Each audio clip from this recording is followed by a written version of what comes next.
କାର୍ଯ୍ୟକାରୀ କରିଛନ୍ତି ଅର୍ଥମନ୍ତ୍ରୀ ଏବଂ ଅର୍ଥ ବିଭାଗର ସଚିବ ଏବଂ ଯେଉଁମାନେ ଅର୍ଥ ଉପରେ ପାଣ୍ଡିତ୍ୟ ଅର୍ଜନ କରିଛନ୍ତି ଏବଂ ବିଭିନ୍ନ এই অর্থ সম্বন্ধীয় অনুষ্ঠান সম্পৃক্ত অଛନ୍ତି সেମାନଙ୍କୁ আজ ডকা যাইছিলা।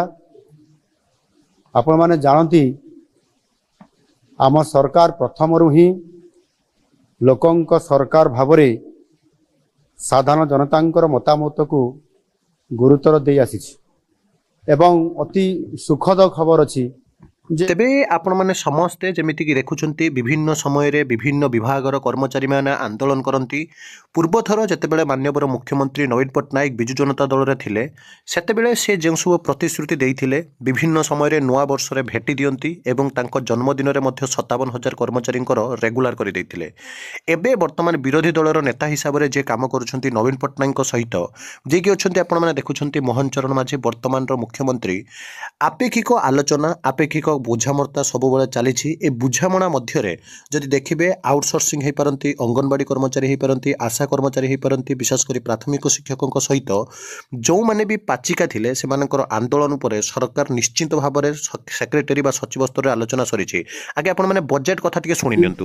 ପୂର୍ବରୁ ବଜେଟ୍ ପ୍ରସ୍ତୁତ କରିଛନ୍ତି, ବଜେଟ୍କୁ କାର୍ଯ୍ୟକାରୀ କରିଛନ୍ତି ଅର୍ଥମନ୍ତ୍ରୀ ଏବଂ ଅର୍ଥ ବିଭାଗର ସଚିବ ଏବଂ ଯେଉଁମାନେ ଅର୍ଥ ଉପରେ ପାଣ୍ଡିତ୍ୟ ଅର୍ଜନ କରିଛନ୍ତି ଏବଂ ବିଭିନ୍ନ এই ଅର୍ଥ ସମ୍ବନ୍ଧୀୟ ଅନୁଷ୍ଠାନ ସମ୍ପୃକ୍ତ ଅଛନ୍ତି ସେମାନଙ୍କୁ ଆଜି ଡକା ଯାଇଥିଲା।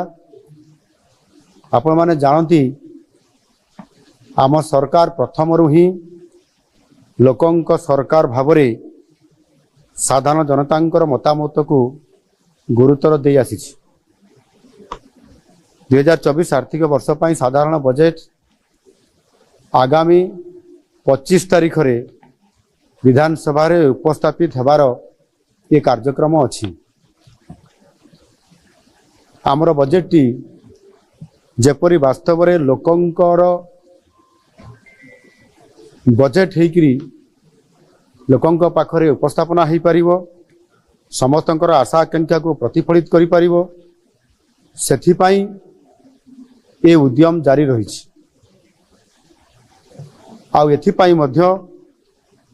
ऑनलाइन जरिया व्हाट्सएप माध्यम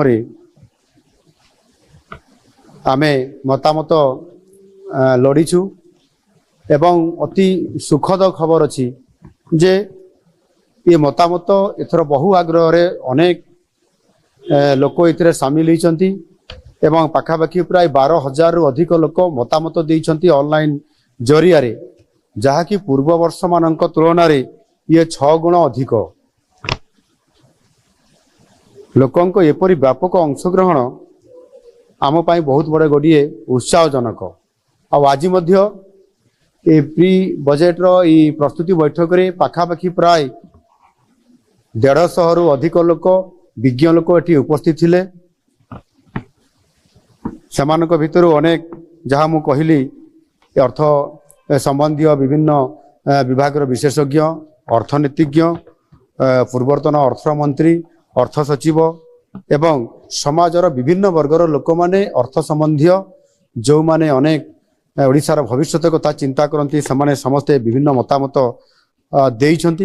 ये मतामत देवा भितर समानक भितर 26 जन अति मूल्यवान तांकर प्रस्ताव एवं मतामत से सेठी उपस्थापना करने सहित मध्य लिखित आकार मध्य प्रस्ताव समान देइछंती। सेमानकर समस्त मतामत एवं प्रस्ताव को आम विभाग तरफ लिपिबद्ध करा जाइछि एवं ताहाकू विचार करी आगामी दिन रे जो आमर बजेट आसबार अछि तांकर मतामत को निश्चित भाव रे आमे यथासंभव एथिरे प्रतिफलित करिया पई आमे चेष्टा करिवु। आ सेथिपाई जो लोकंकर बजेट जेभली भाव रे आज लोकंका पाई प्रस्तुत होगा जाऊँगी ता निश्चित भाव रे आगामी दिन रे ओडिशा को नुआ ओडिशा गठन करिबारे सहायक हबो।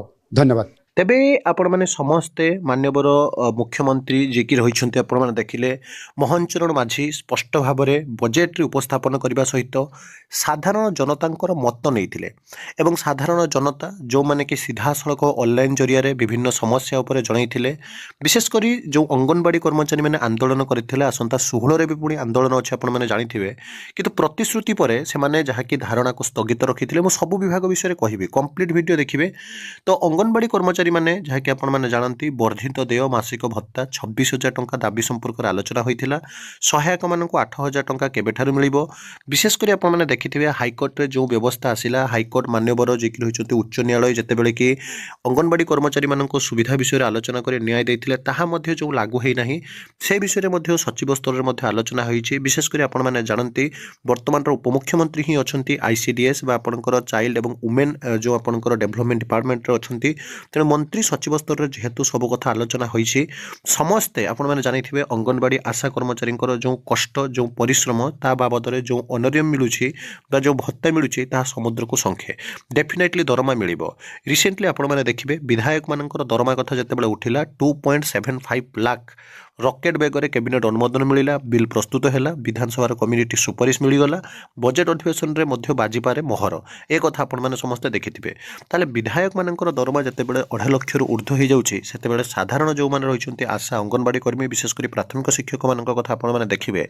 ନୂଆ ବର୍ଷ ଯେଉଁ ଅଛି ତାହା ଉପରେ ସମସ୍ତେ ନଜର ରଖିଛନ୍ତି। ଆପଣମାନେ ଜାଣିଥିବେ ପୂର୍ବରୁ ସରକାର ପ୍ରତିଶ୍ରୁତି ଦେଇଥିଲେ ଯେ ଆମେ କଳା ଏବଂ କ୍ରୀଡ଼ା ଶିକ୍ଷକ ହୋଇପାରନ୍ତି, ପାଚିକାମାନଙ୍କ କଥା ହୋଇପାରେ, ଅଙ୍ଗନବାଡ଼ି କର୍ମଚାରୀଙ୍କ କଥା ହୋଇପାରେ। ବିଶେଷ କରି ଆଉଟସୋର୍ସିଂ ଯେଉଁ ସବୁ ଠିକା ପ୍ରଥା ବା ଗତି ପ୍ରଥା ରହିଛି ସେ ସବୁକୁ ଦୂରେଇ କରିବା ପାଇଁ ଆମେ ଚେଷ୍ଟା କରିବୁ। ଏବଂ ଆପଣ ଦେଖିବେ 12,156 କୋଟିର ଅତିରିକ୍ତ ବ୍ୟୟ ମଞ୍ଜୁର ମଧ୍ୟ ହୋଇଥିଲା। 10ଟି ନୂତନ ପଦକ୍ଷେପ ପାଇଁ ସ୍ୱତନ୍ତ୍ର ଅର୍ଥ ବରାଦ ମଧ୍ୟ କରାଯାଇଥିଲା। ତେଣୁ ରାଜସ୍ୱ ବର୍ତ୍ତମାନ ସମୟରେ ଯେହେତୁ ଓଡ଼ିଶାରେ ଠିକ୍ଠାକ୍ ଅଛି, ତେଣୁ ଡେଫିନେଟଲି ଯେଉଁମାନେ ବି ଆନ୍ଦୋଳନ କରିଥିଲେ ସେମାନଙ୍କ କଥା ସରକାର ଦୃଷ୍ଟିଗୋଚର କରୁଛନ୍ତି ଏବଂ ସେମାନଙ୍କ କଥା ବିଚାର କରୁଛନ୍ତି। କିନ୍ତୁ ସବୁବେଳେ ଆମେ ଦେଖିଛୁ ସରକାର କେବଳ ପ୍ରତିଶ୍ରୁତି ଦେଇ ଆସିଛନ୍ତି। ଏ ପ୍ରତିଶ୍ରୁତି ବାସ୍ତବତା ରୂପ କେବେ ଧାରଣ କରିବ ତାକୁ ସମସ୍ତଙ୍କର ଯାହାକି ନଜର ଅଛି। ଏବଂ ବିଶେଷ କରି ଯଦି ଆପଣମାନେ ଦେଖିବେ ମାନ୍ୟବର ପୂର୍ବତନ ମୁଖ୍ୟମନ୍ତ୍ରୀ ଆପଣମାନେ ଦେଖିଥିବେ ଯିଏକି ରହିଛନ୍ତି ନବୀନ ପଟ୍ଟନାୟକଙ୍କ ଜନ୍ମଦିବସରେ 57,000 କର୍ମଚାରୀ ଯେଉଁ OGCA Odisha government contractual employ association ତରଫରୁ 57,000 କର୍ମଚାରୀଙ୍କ ପରିବାରକୁ ଦାନା ଦେଲେ, ସମସ୍ତଙ୍କର କଣ୍ଟ୍ରାକ୍ଚୁଆଲ ଏବୋଲିସ୍ କରିଥିଲେ ଏବଂ ସମସ୍ତଙ୍କୁ ଯାହାକି ପୂର୍ଣ୍ଣ ଦରମା କଥା ଘୋଷଣା କରିଥିଲେ। ତେଣୁ ଆସନ୍ତା ଯେଉଁ ଆପଣଙ୍କର ରହିଲା ଆପଣମାନେ ଜାଣିଥିବେ ଯେ ଆଜି ଡିସେମ୍ବର ମାସ ପ୍ରାୟତଃ ସରି ଆସିଲାଣି। ଡିସେମ୍ବର ସରୁ ସରୁ ଆପଣଙ୍କର ଯେଉଁ ସବୁ ପଦବୀ ପୂରଣ ପାଇଁ ସରକାର ଯାହାକି ବିଧାନସଭାରେ ପ୍ରଶ୍ନ କରିଥିଲେ 2024, 25 ଆଉ 26 ଆର୍ଥିକ ବର୍ଷ ପାଇଁ ଅବସର ପାଇଁ ଯେଉଁ ସବୁ ପଦବୀ ରହିଛି ତାକୁ କେମିତି ପୂରଣ କରାଯିବ। ବିଶେଷ କରି ଆପଣ ଯଦି ଦେଖିବେ ଭତ୍ତା ବୃଦ୍ଧି ଆଉ ସାମାଜିକ ନିରାପତ୍ତା ଉପରେ ବିଶେଷ କରି ମଧ୍ୟାହ୍ନ ଯେଉଁମାନେ କି ଭଜନର ପାଚିକା ଆଉ ସହାୟକ ଅଛନ୍ତି ସେମାନଙ୍କର ସମ୍ମିଳନୀ ହୋଇପାରେ, ଆଶା ଅଙ୍ଗନବାଡ଼ି କର୍ମଚାରୀଙ୍କର ସମ୍ମିଳନୀ ହୋଇପାରେ, ପ୍ରାଥମିକ ଶିକ୍ଷକଙ୍କ ସମ୍ମିଳନୀ ହୋଇପାରେ। ସମସ୍ତଙ୍କ ଉପରେ ସରକାର କ'ଣ ନଜର ରଖିଛନ୍ତି ତାହା ସମସ୍ତେ ଯାହାକି ଯେଉଁ ସବୁବେଳେ ଦେଖିଛେ ଆମେ ଯେ ନୂଆ ବର୍ଷରେ ଇଂରାଜୀ ନବବର୍ଷରେ ସରକାର ସବୁବେଳେ ଭେଟି ଦେଇ ଆସିଛନ୍ତି। ଚଳିତ ଥର ମଧ୍ୟ ଯେଉଁମାନେ କି ଆପଣ ଦେଖିଥିବେ ବଜେଟ୍ରେ ସରକାର ଘୋଷଣା କରିଥିଲେ ଲୋକମାନଙ୍କର ବଜେଟ୍ ଆମେ ସମସ୍ତଙ୍କ ପାଇଁ ଖୁସି ଖବର ନେଇ ଆସୁଛୁ ଏବଂ କେତେ ଅତିରିକ୍ତ ବଜେଟ୍ ମଧ୍ୟ ହେଇଛି ଆପଣମାନେ ଦେଖିଛନ୍ତି।